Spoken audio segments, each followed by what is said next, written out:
South India shopping mall, the wedding మంత్ర, సరికొత్త wedding collection, south India shopping mall.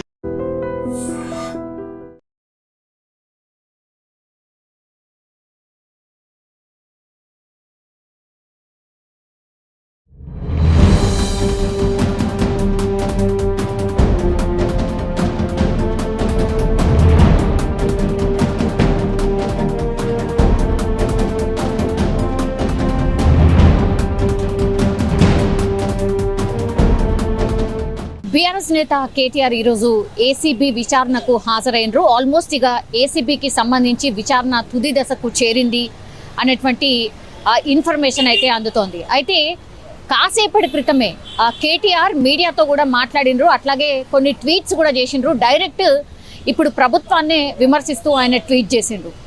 Arrest చేసే అవకాశం ఉంది, ఏదైనా జరగచ్చు, నేను ఎన్నిసార్లు విచారణకైనా హాజరైతాను, నాకేం భయం లేదు. ఉద్యమం చేసినటువంటి పార్టీ ఇది, ఉద్యమం నుంచి పుట్టినటువంటి పార్టీ అండ్ ఉద్యమంలో పార్టిసిపేట్ చేసినటువంటి నేను ఎన్నిసార్లు నన్ను విచారణకు పిలిచినా నేను హాజరవుతాను. అసలు ఆ కేసులో ఏమీ లేదు. 55 కోట్లకు సంబంధించి ఈ కార్ రేస్కి సంబంధించిన విషయం పైన ఈరోజు ఏసీబీ అధికారులు గతంలోనే నన్ను పిలిచిండ్రు. అట్లాగే ఈరోజు కూడా నేను 3వసారి ఏసీబీ విచారణకు హాజరవుతున్నాను.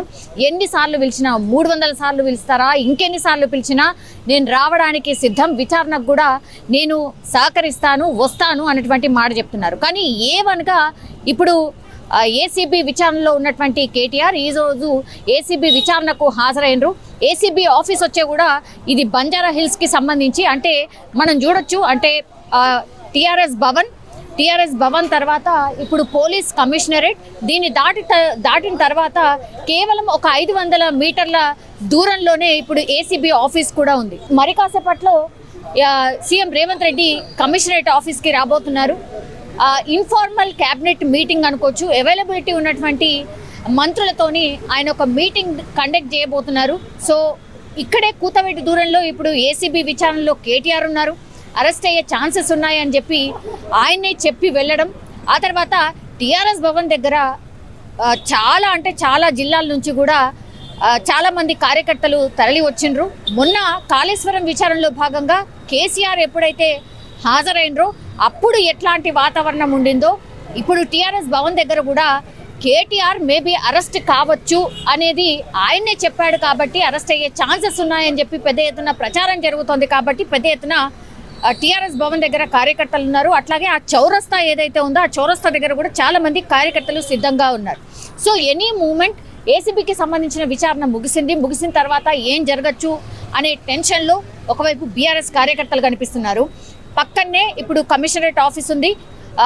సీఎం రేవంత్ రెడ్డి ఇక్కడే ఈ అందుబాటులో ఉన్నటువంటి మంత్రులతో మీటింగ్ కండక్ట్ చేయబోతున్నారు. ఇప్పుడు ఏసీబీ విచారణ కూడా ఉంది. సో ఈ జోన్ అంతా చూస్తే గనక, అంటే ఒక 1/2 కిలోమీటర్ రేడియస్ అంతా చూస్తే ఎక్కడ చూసినా కూడా పోలీస్ పహారా కనిపిస్తోంది. మనం చూడొచ్చు, అడుగడుగున మనకు పోలీసులే కనిపిస్తున్నారు, పోలీస్ వెహికల్స్ కనిపిస్తున్నాయి.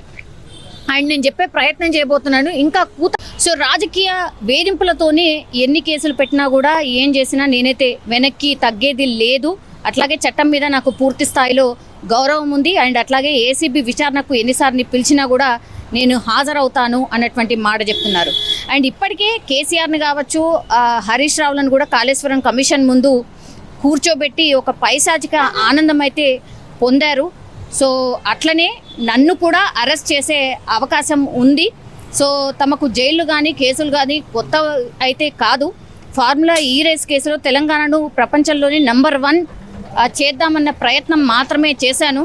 సో సూపర్ 6 హామీలు నెరవేర్చేది లేదు, కానీ మేము ప్రశ్నిస్తున్నాం కాబట్టే మా మీద దాడులు చేస్తున్నారు అనేటువంటి మాట కూడా చెప్పారు కేటీఆర్. అండ్ జైలుకు వెళ్లేందుకు ఏమాత్రం భయం లేదు, ఎన్నిసార్లైనా వెళ్తానంటూ కూడా ఆయన కామెంట్ చేశారు. సో ప్రభుత్వం ఇచ్చినటువంటి 420 హామీలు, అట్లాగే ఫేక్ 6 గ్యారంటీపై డిక్లరేషన్ ఇవ్వాలంటూ కూడా ఆయన డిమాండ్ చేసిన పరిస్థితి. రాష్ట్ర ప్రజలందరూ కూడా ముఖ్యమంత్రి రేవంత్ రెడ్డి తీరును పూర్తిగా గమనిస్తూ ఉన్నారు.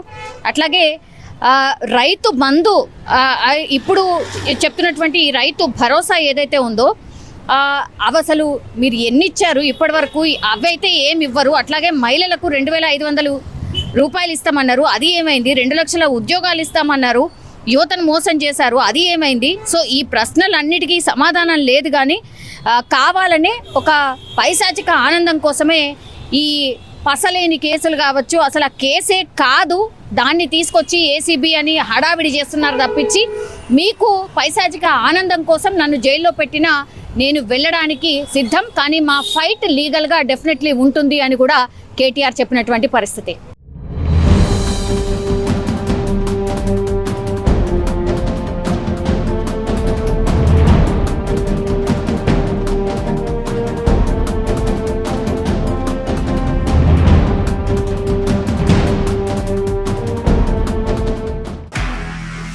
నిజంగా ప్రస్తుతం ఉన్నటువంటి సమాజం దేనికి ప్రయారిటీ ఇస్తుంది?